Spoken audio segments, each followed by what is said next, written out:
Bem-vindo, está no Especial Informação.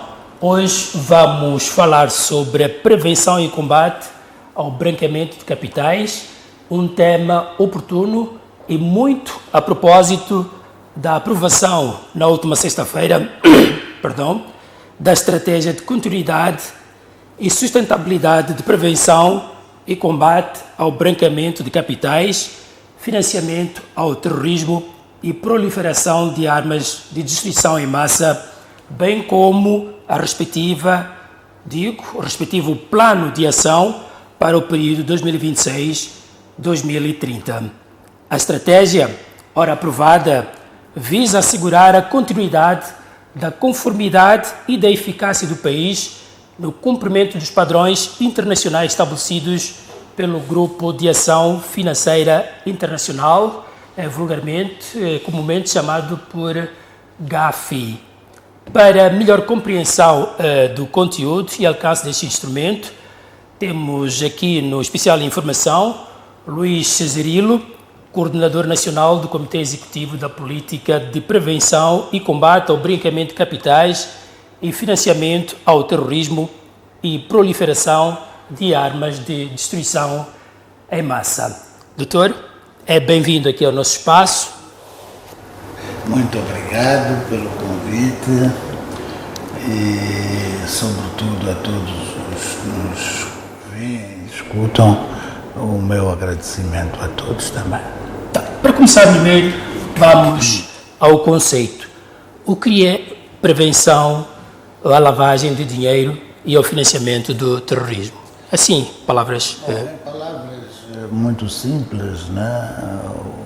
A noção de prevenir significa que todas as nossas estruturas devem trabalhar no sentido de que as pessoas, ou seja, consciencializa as pessoas para não praticarem um determinado ato ilícito.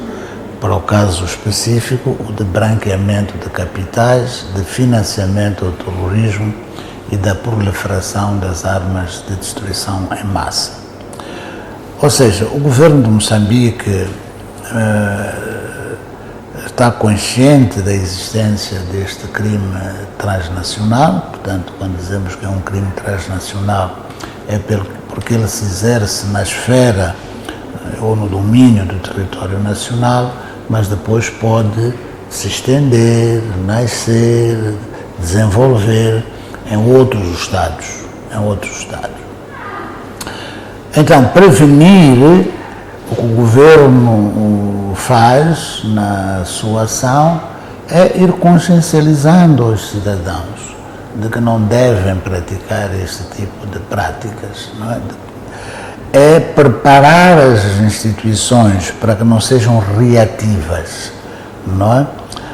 Ou seja, um bom trabalho que as instituições desenvolvem, os aplicadores da lei, os supervisores, as instituições não financeiras, né? Elas permitem que a ação não se desenvolva tanto, que sempre vai haver essa prática e devemos estar conscientes disso, não é? Mas podemos diminuir a ação que ela tem. Então, as tarefas de prevenção, elas visam essencialmente consciencializar, primeiro capacitar as instituições para que elas se preparem, possam ter mecanismos seguros, não é? Possam desenvolver o seu trabalho adequadamente, com competência, com zelo, com profissionalismo, não é? Com respeito pelas liberdades e garantias dos cidadãos, não é? E, por outro lado, através das campanhas de sensibilização, de outreach ou de outras ações, não é? Educar o cidadão para a existência dessa prática ilícita, não é? Para a gravidade da prática desse ato ilícito e convidando a cada um dos cidadãos ou cada um de nós a não enveredarem pelo caminho do crime. E em Moçambique, qual é o órgão que é responsável pelo combate e lavagem de dinheiro? Bom, nós temos como a estrutura, todos os órgãos e todos os cidadãos são responsáveis, todos, não é? Mas temos, portanto, o GIFIN, que é a entidade, não é, a mãe de controle e garante não é, da lei de branqueamento de capitais, do financiamento ao terrorismo. Mas não é a única entidade, como eu dizia, não é? Portanto, todas, não é? A PGR, no que tange a investigação, a acusação, ao domínio da assistência mútua legal. Para quem não entende muito destas matérias, assistência mútua legal tem a ver com a forma como um Estado Nacional se relaciona com outro Estado Nacional, não é? Por exemplo, vamos perseguir um determinado cidadão que abriu um determinado negócio em Moçambique, mas abriu uma offshore ou uma empresa, vamos dizer, vulgo pirata, por exemplo, no país da Joaninha, não é? Então, a correlação entre as forças, não é?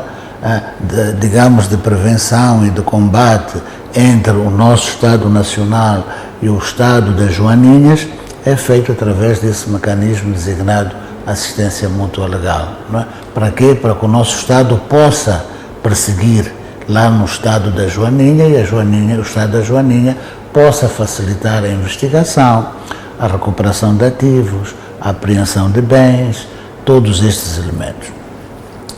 Portanto, temos também o CERNIC, que tem coadjuva o Ministério Público, não é? No processo da investigação, que tem um papel relevante, não é? Também na prevenção e, neste caso, no combate, não é? Paralelamente a isso, nós temos os supervisores, o Banco de Moçambique, a Inspeção de Jogos, o Instituto de Supervisão de Seguros de Moçambique, não é? O Banco de Moçambique regula as instituições financeiras, é a instituição-mãe que vai regular. A Inspeção Geral de Jogos vai atuar no domínio dos jogos, dos casinos, nos jogos de azar, etc.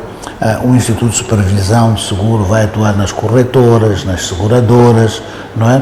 Então, toda a aplicação da lei nestes domínios visa efetivamente prevenir, não é? Quer dizer, não deixar que estas práticas ocorram, não é? Temos também o GIFIN como supervisor da área imobiliária, da área dos transportes, não é?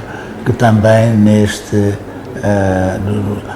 domínio eles vão, por via da aplicação da lei, não é, prevenir.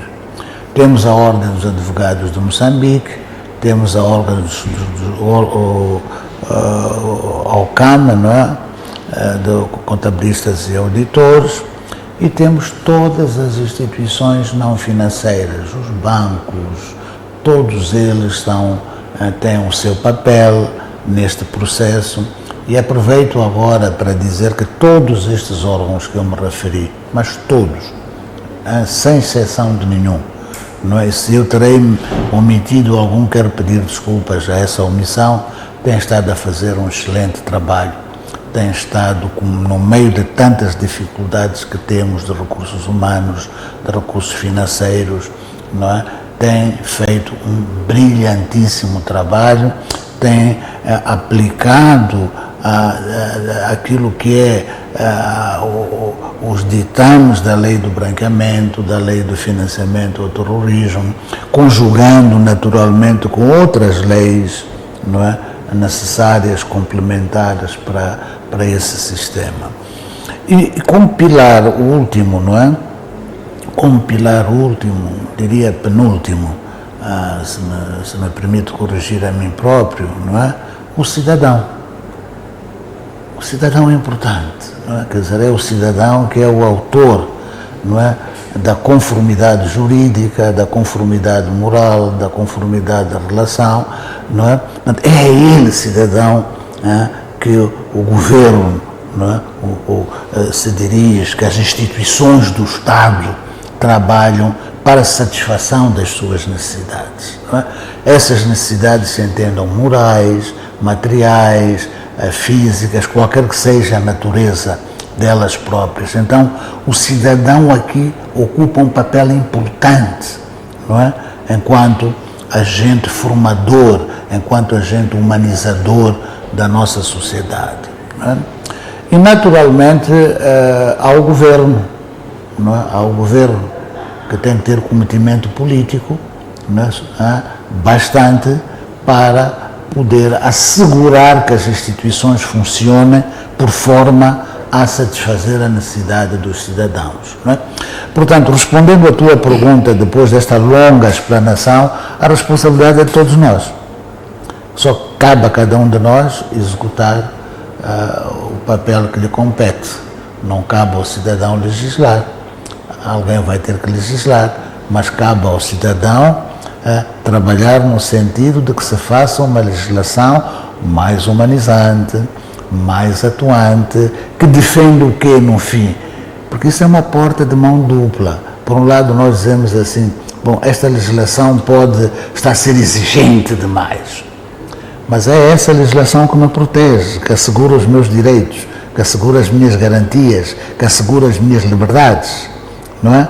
Então, esta correlação que existe entre o papel, digamos, do governo ou do Estado, se nós quisermos, e o do cidadão visa apenas, não é?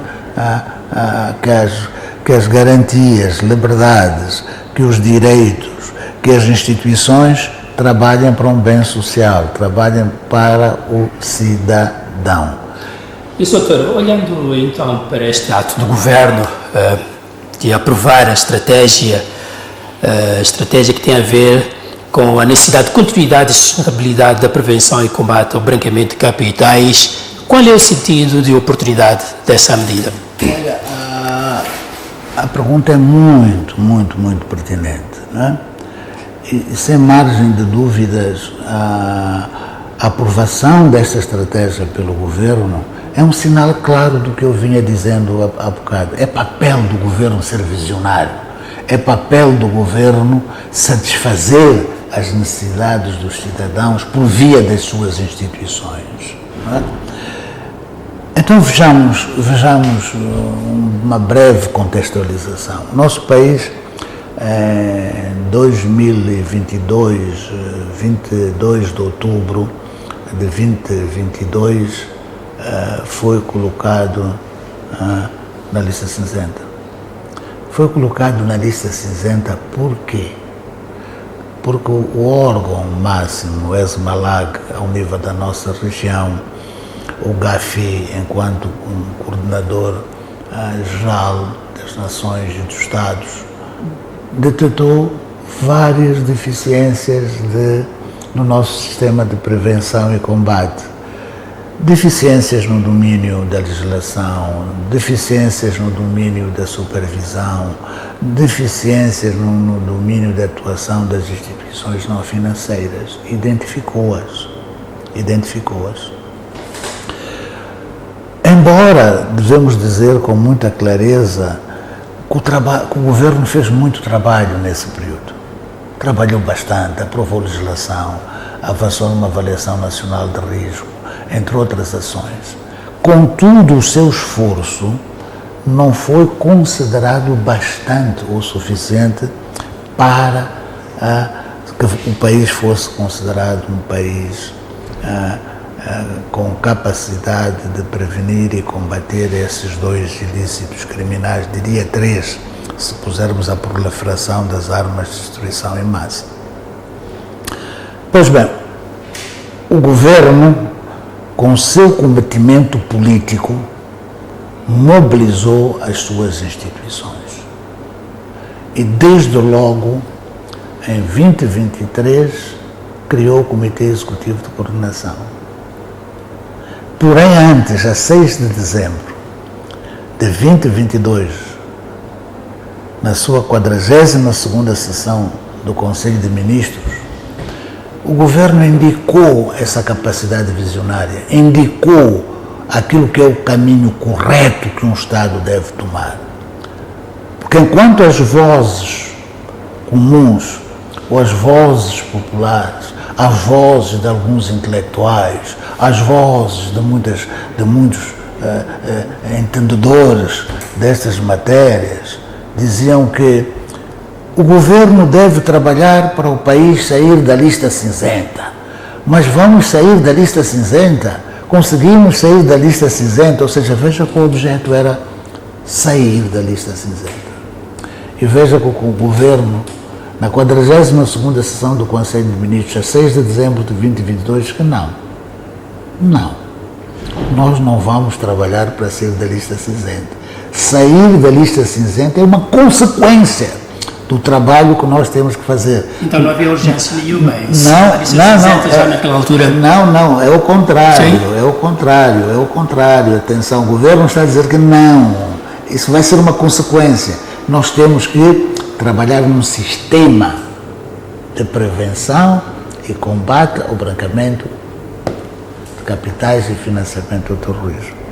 Se nós capacitarmos as nossas instituições de recursos humanos, financeiros, tecnológicos, se nós criarmos um sistema, não é, robusto, sustentável, consequentemente o resultado será sair, como aconteceu a 24 de outubro de 2025, 2 anos e 3 meses depois de termos sido incluídos.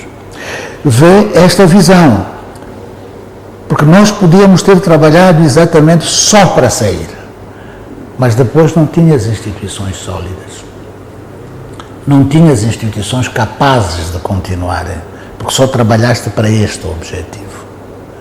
Então esta é que é a visão do governo.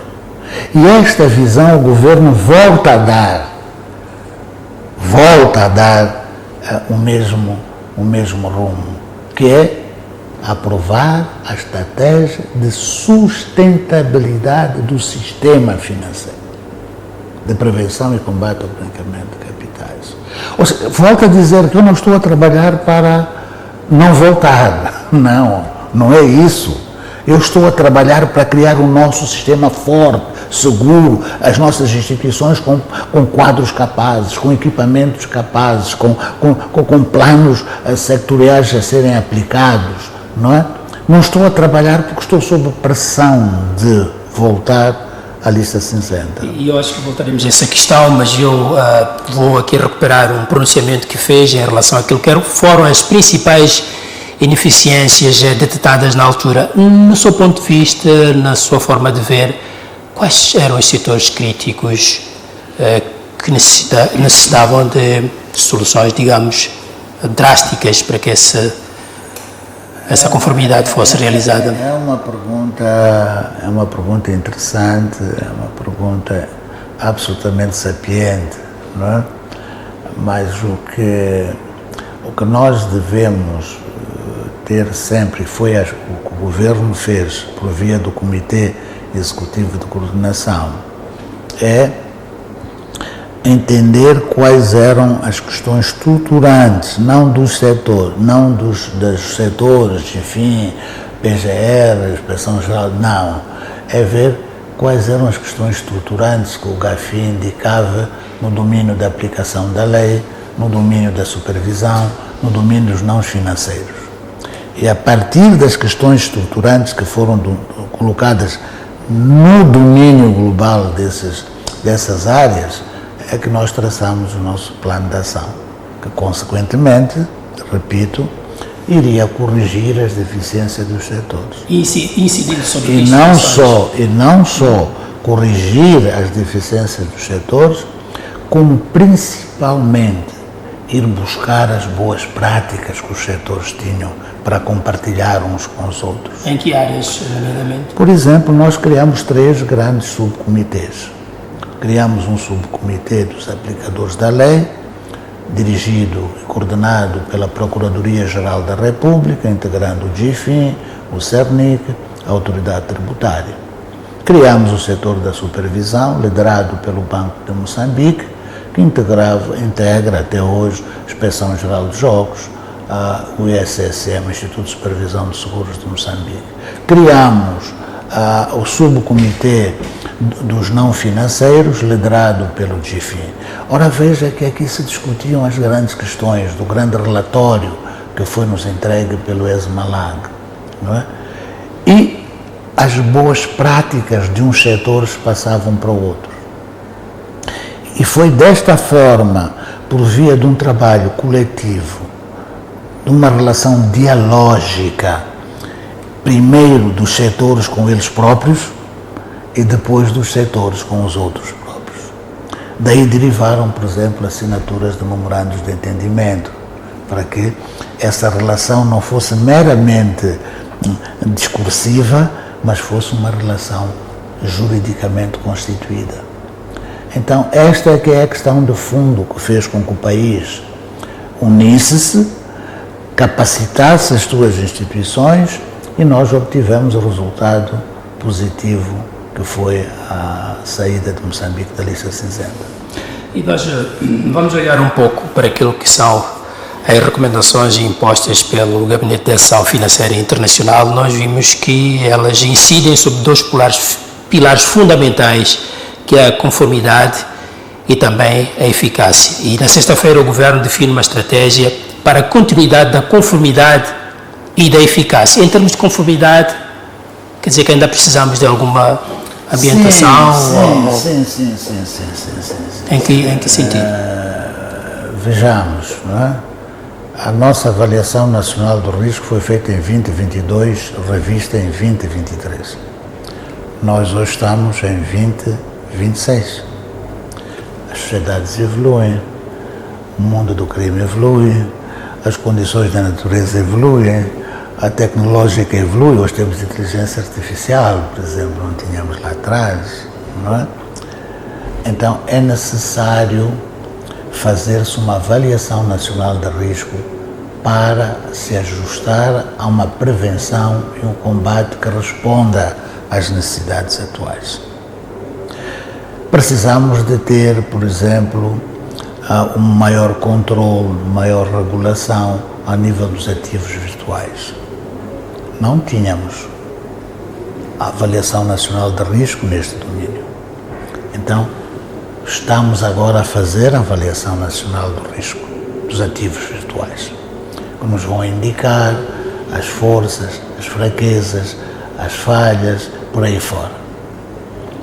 Repare que nós dizemos que o próprio GAFI fala de branqueamento, financiamento e proliferação. Não temos nenhuma avaliação nacional de risco da proliferação. Não temos nenhuma estratégia da proliferação. Então, a realização destes instrumentos cai no domínio da conformidade. 2.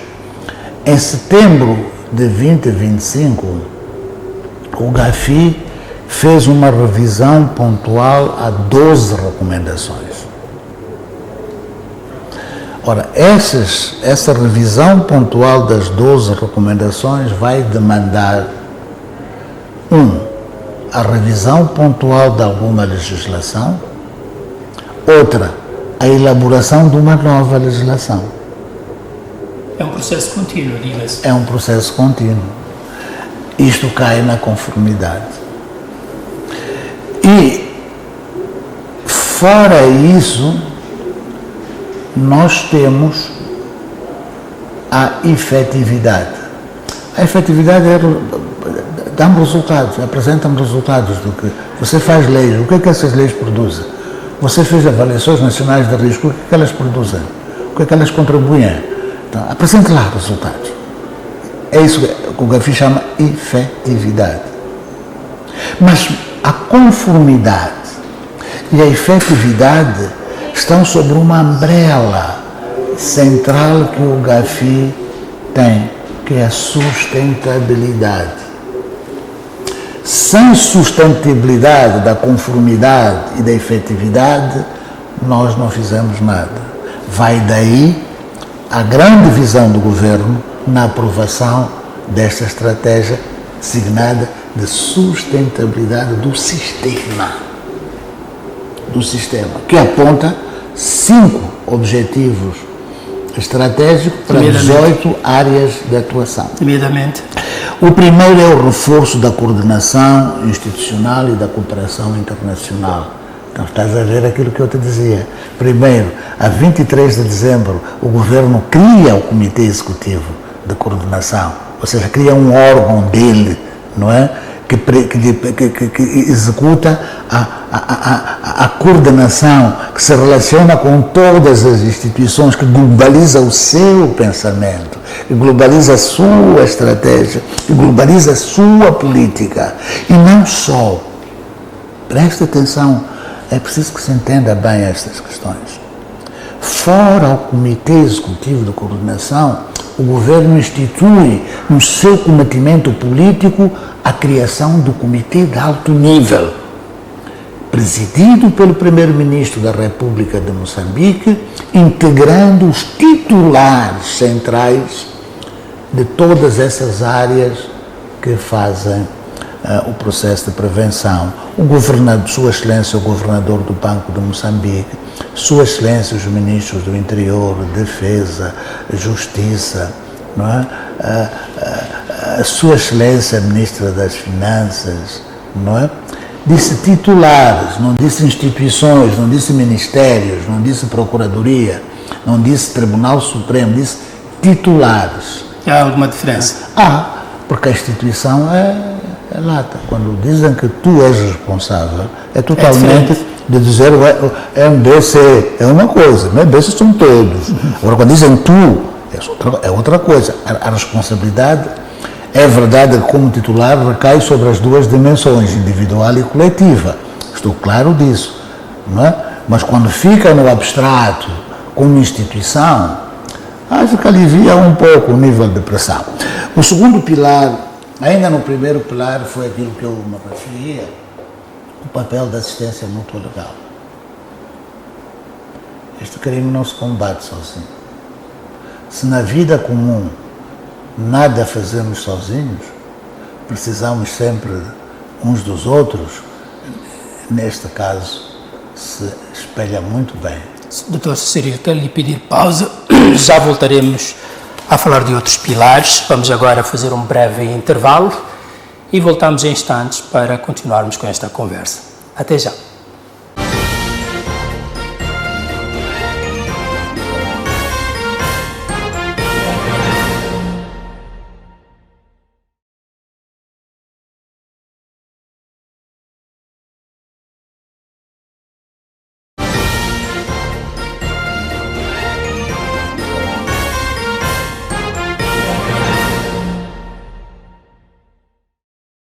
Bem-vindo uma vez mais, segunda parte do programa especial em informação. Hoje aqui comigo o Dr. Luís Cecílio, ele que é o coordenador nacional do Comitê Executivo de Políticas de Prevenção e Combate ao Branqueamento de Capitais e Financiamento ao Terrorismo e Proliferação de Armas de Destruição em Massa. Estamos a falar então da estratégia de continuidade e sustentabilidade de prevenção e combate ao branqueamento de capitais. Doutor, quando fizemos o intervalo, estávamos então a olhar para a essência desta estratégia, no que, por exemplo, são as principais áreas de incidência ou as principais áreas de atuação. Doutor, estávamos no segundo pilar. O segundo pilar tem a ver exatamente com o que tu estavas parece que era a tua menina duro, a legislação.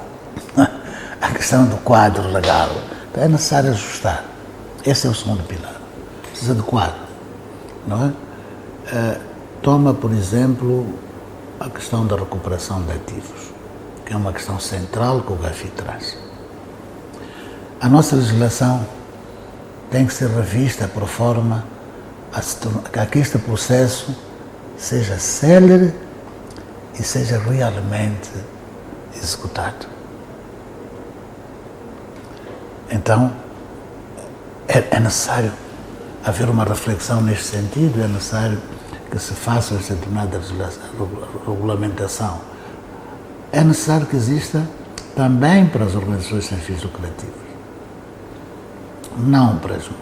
para lhes perseguir, não. Tem que haver um quadro legal que permita a atuação delas de forma livre, mas também que estejam no domínio da prevenção e combate ao branqueamento de capitais, haja alguma clareza neste aspecto. Não é? E poderia dar outros exemplos. Não é? O terceiro pilar tem a ver com o fortalecimento dos mecanismos de supervisão. Recorda-te que falámos lá atrás que o objetivo central era prevenir. Exato. Então, esses mecanismos de supervisão, a Inspeção Geral dos Jogos, o Instituto de Supervisão de Seguros de Moçambique, o Banco de Moçambique, as instituições não financeiras, bancos comerciais, todos eles devem aplicar o que está previsto no seu domínio, o que consta na Lei de Branqueamento de Capitais. Todos eles. Não é? Exemplo, se eu pegar a Inspeção Geral dos Jogos, não é? O dever de identificação tem que ser cumprido nos casinos, por exemplo. Quando alguém vai lá jogar, tem que ser bem identificado, o BI, no IT, todas essas coisas que estão previstas. Não é? Da mesma maneira que tem que estar bem registado, se ganhou 1 bilhão, 2 bilhões, as notas que têm que ser feitas, porque o grande problema do branqueamento é evitar que a circulação da moeda esteja fora do sistema financeiro. Porque quando a moeda está dentro do sistema financeiro, é descontrolado, há controle. Não é? Quando a moeda sai fora do sistema financeiro, quem controla? Para onde vai a moeda? Como circula? Então, são estes mecanismos que nós temos que continuar. Repito, quero reforçar pela enésima vez que as nossas instituições de aplicadores da lei, supervisores não financeiros, estão a fazer um excelente trabalho. Isso eu posso dizer verbalmente e posso comprovar com os resultados que nós tivemos do GAFI a 25 de outubro de 2025, a saída da lista cinzenta. Portanto, não estou a fazer discurso político nenhum. Estou a fazer aquilo que é uma realidade. O quarto é o reforço da capacidade das autoridades na investigação e repressão destas práticas criminais. Então, significa que os nossos órgãos de investigação, adstritos à Procuradoria-Geral da República, ao CERNIC, ao GIFIN, não é? Devem trabalhar no sentido de serem capacitados em termos de recursos humanos, bem formados, qualificados, em quantidade, da existência de tecnologia que permite fazer uma investigação segura, não intrusiva, que não fira as liberdades e garantias dos cidadãos, não é? E que responda a essa demanda, a essa premissa da investigação. Para quê? Para que depois se leve este cidadão, não é? Quando a prova material constituída, bem fundamentada, não é? É entregue aos tribunais, para que os tribunais, em juízo e sua consciência, os juízes decidam sobre as medidas a aplicar ou não, ou condenando, ou absolvendo, ou recuperando os ativos, para depois surgir um ator que até o processo em que criamos o sistema de sustentabilidade, quando estávamos na lista cinzenta, ainda não atuava devidamente, que era o Gabinete Central de Gestão de Ativos. Isso que nós recuperamos, onde é guardado? Por quem é guardado? Que destino tem aqueles bens? São dados de forma transparente? São usados para instituições públicas como hospitais, que carecem de meios, de bens? Ou como é que é feito tudo isto? Não é? Então, assegurar que este mecanismo de funcionamento dessas instituições, desde a investigação até a recuperação, até a gestão de ativos agora, tem que ser funcional, tem que ser de forma transparente e sustentável. O último pilar é corolário disso tudo que eu estou a dizer. Precisamos de garantir o quê? A transparência do nosso sistema financeiro. O nosso sistema, os autores que atuam no nosso sistema, sabiamente conduzidos pelas políticas do governo e a sua monitoria, não é? Vão dar o quê? Estabilidade às instituições, vão dar estabilidade ao cidadão, não é? E sendo as instituições estáveis, os cidadãos estáveis, cria-se um ambiente de confiança nacional para a nossa economia poder desenvolver.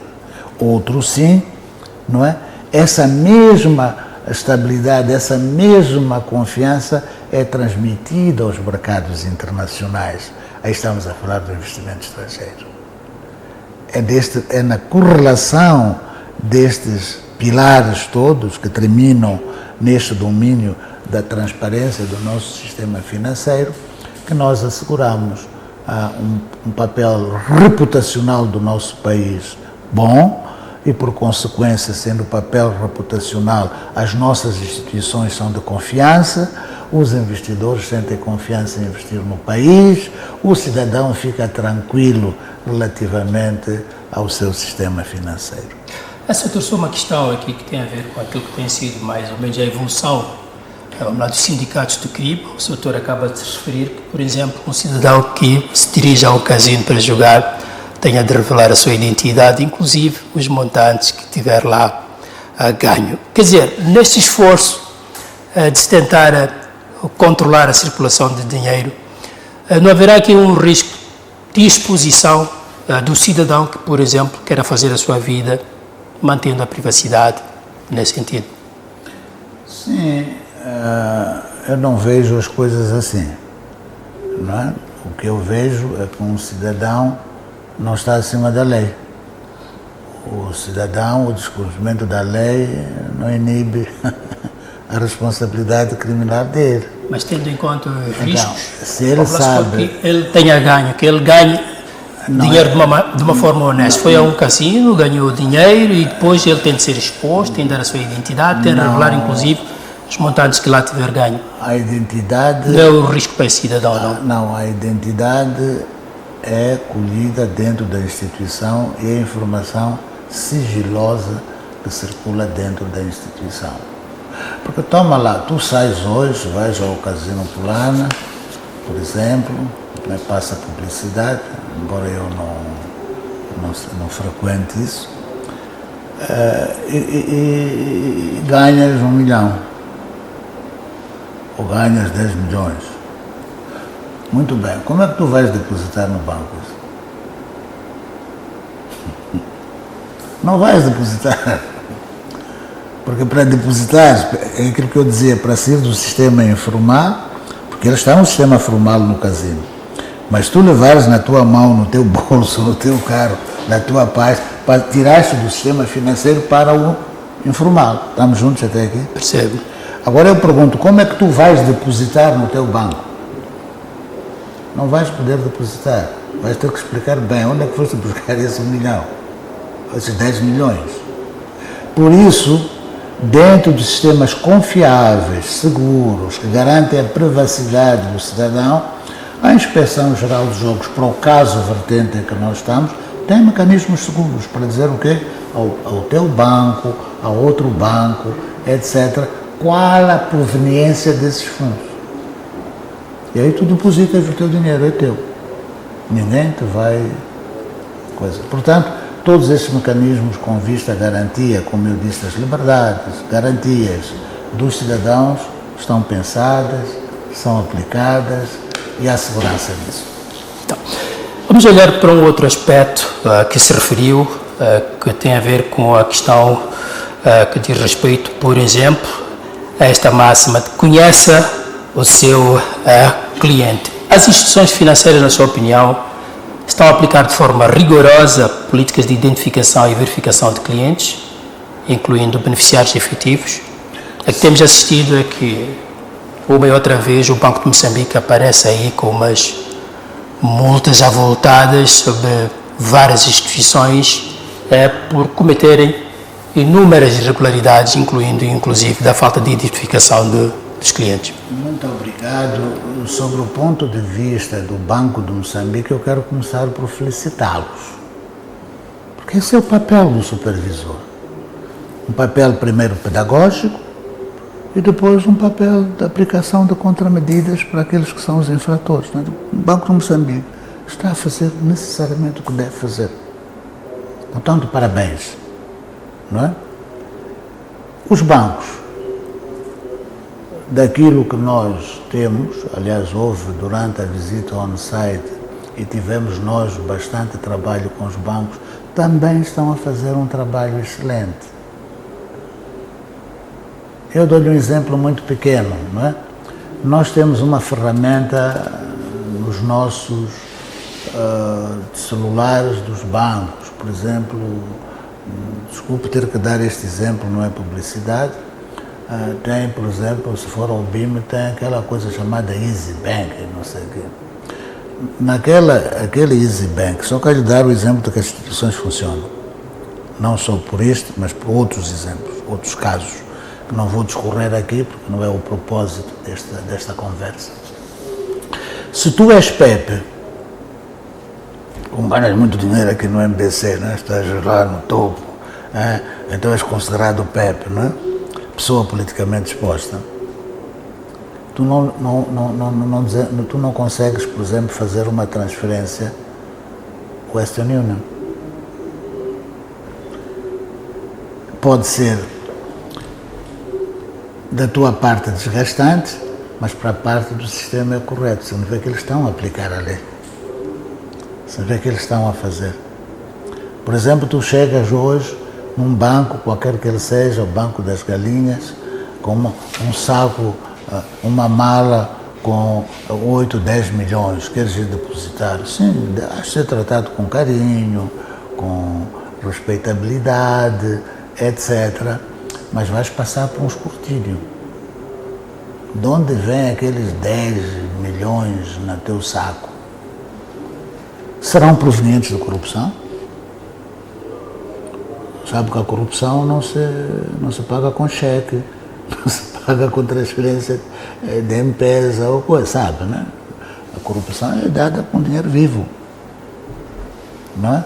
Será que foi tráfico de droga? Indúbio réu. Até lá, esse cidadão é honesto, não se sabe. Mas é competência dessas instituições perceberem como é que aqueles 10 milhões de meticais estão no teu bolso para ir depositar. Porque uma vez aceite os 10 milhões, sem o due diligence, sem o direito de verificação, quer do cliente, quer das suas circunstâncias, e uma das circunstâncias é esta que eu me estou a referir, se entra na tua conta bancária, o que é que significou? Acabou tudo, não há mais branqueamento, não há nada, porque o dinheiro entrou no teu sistema financeiro. E o papel das nossas instituições de prevenção, no domínio da prevenção, voltamos sempre à tua pergunta inicial, não é esse, é não permitir que essas práticas ilícitas se tornem lícitas. E as instituições todas estão a fazer um excelente trabalho.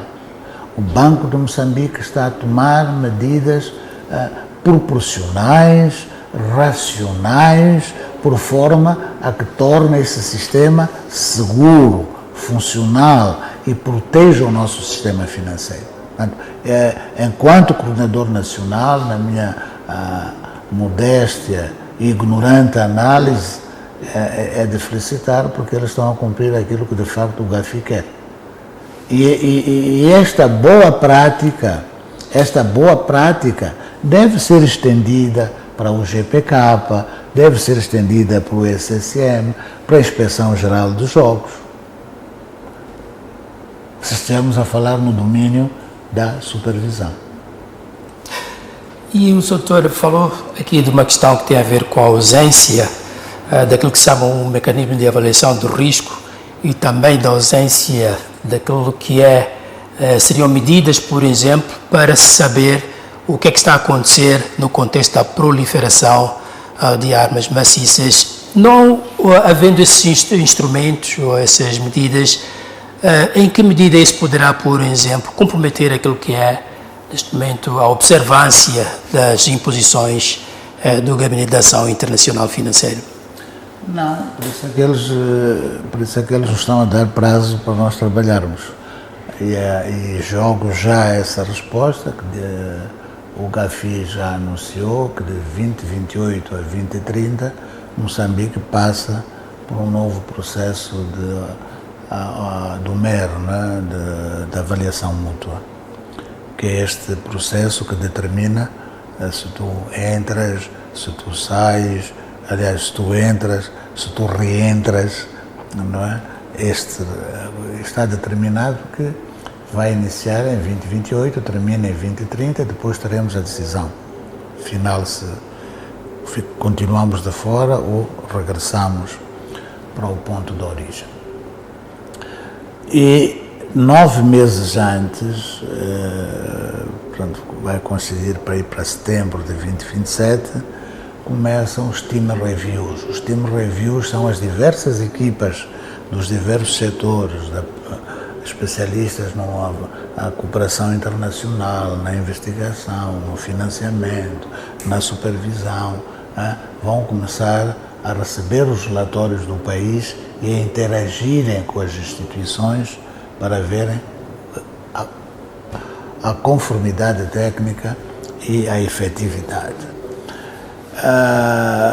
Por isso é que na estratégia que o governo fez aprovar, estas 3 avaliações, a nacional de risco, a artigos virtuais e da proliferação, constam para serem feitas, tem um prazo concreto que deve terminar.